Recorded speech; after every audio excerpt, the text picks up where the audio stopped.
ಆಗುದಿಲ್ಲ ಅನ್ನೋದು ಮಾತು ಮಾತಾಡೋದು ನೋಡಿದ್ರೆ ಇದು ರೈತರ ಬ್ಯಾಂಕಾ ಅನ್ನುವಂಥದ್ದು.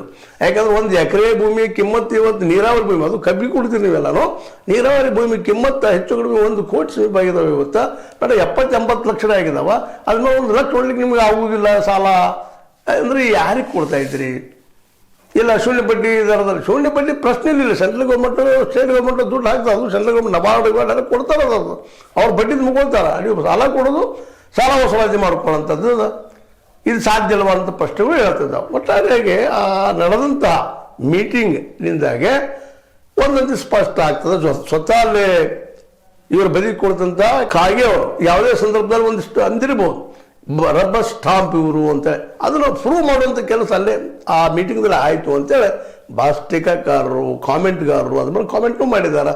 ಆ ಕಾಮೆಂಟ್ಗಳಲ್ಲಿ ಅನೇಕರು ಟೀಕೆನೂ ಮಾಡಿದ್ದಾರೆ. ಇದರಲ್ಲಿ ಬಾಲಚಂದ್ರ ಜಾರಕಿಹೊಳಿ ಅವರು ಯಾರು, ಹೂ ಇಸ್ ದಿಸ್, ಅದೇ ಕಾಲಕ್ಕೆ ಇನ್ನೂ ಪ್ರಶ್ನೆ ಮಾಡಿದ್ದಾರೆ ಒಂದಿಷ್ಟು ಕೆಲವು ಕಾಮೆಂಟೇಟರು.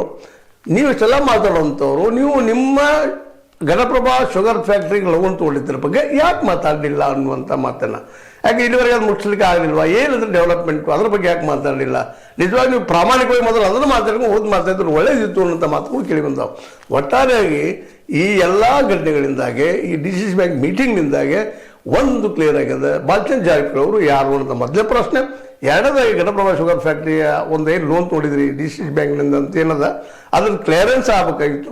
ಆನಂತರ ಜಯಶ್ರೀ ಶೆಟ್ಟಿ ಅವ್ರ ಬಗ್ಗೆ ನೀವು ಅವ್ರ ಪರವಾಗಿ ಅಷ್ಟೊಂದು ಮುತುವರ್ಜಿ ವಹಿಸುವುದು ಏನಿತ್ತು? ಅವ್ರು ಒಂದು ವೇಳೆ ಈ ಲೋನ್